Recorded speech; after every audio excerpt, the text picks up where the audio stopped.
Hey Upward coaches, welcome to your first couple of practices of the 2011 season. I'm really excited to be able to come to you each week via video. And so I want to give you a couple of reminders this week. These videos will be about 3 minutes long, just a couple of small things to either enhance or more fully explain the concept that's found in your handbook for the day for your devotionals. And this week is a get to know you week, and please take that opportunity seriously. One of the things that we have realized with Camp Vertical and with Trek, our Sunday schools, and many other ministries is that our time with these kids opening the Bible is only as effective as the relationships that we have with them. If these kids don't think that you know them, if they don't have a time where they can get to trust you and know you, then the talking about the things of God are not going to be nearly as deep and nearly as effective. So please take time and get to know them. Talk about where they go to school. Talk about what their favorite thing to do is. If they had $1 million, what would they spend it on? If they could go anywhere on vacation, where would they go? Those things are really important. They may seem like time fillers, but when you start to hear their answers, then you start to get a picture of who these kids really are on the inside. And I would continue those get to know you things throughout the season. One of the things you get to do this week or the next 2 weeks, because this video is for your preseason practice and for week number 1, is to go through the meaning of the stars that you give every week.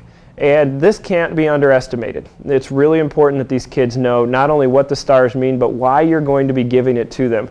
The stars will only have as much meaning as the understanding of the kids, and so please take time to go carefully through each one of those stars. Even though the kids may get squirrely, it's important that they know.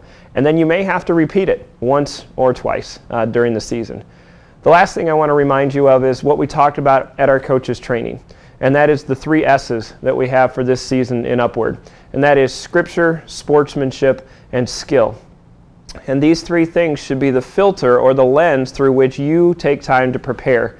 The first thing that you should do to prepare is to look at the scripture for that week and to understand what it means to you and to understand what it could mean to a kid, whether it's a kindergartner all the way through a 6th grader.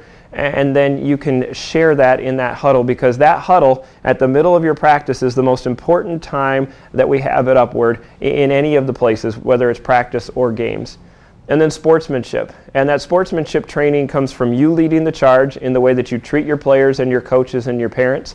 It also is the coaching that you get to do when they get into a situation that they need to have sportsmanship. When things don't go their way, how to be a good loser at certain points, or someone who is able to recognize that they just got beat on a play and they can come back and try harder next time. Good sportsmanship has a good attitude in those places. Good sportsmanship is also being a good winner. Is to be able to say, hey, we won this week because we worked hard in practice and things went our way, but to congratulate those who played good defense and gave a challenge in the game, that's good sportsmanship. And also the training that you can do in your practice for sportsmanship is to teach these kids to pay attention to others.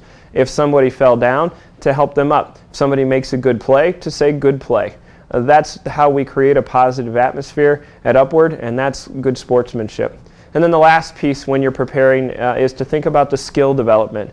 And I would encourage you to look at the end of the season and say, what do we want our team to look like at the end of the season? And then back that timeline up and say, what do we need to teach the first week, the second week, the third week, the fourth week in order to get to that end place? And I would be careful not to create too huge of a picture for that last end week. Don't look at your team and make them into an NBA team. You want them to be able to go up and down the floor, to use each other as teammates, to function in the way that basketball is played, and to have a great time.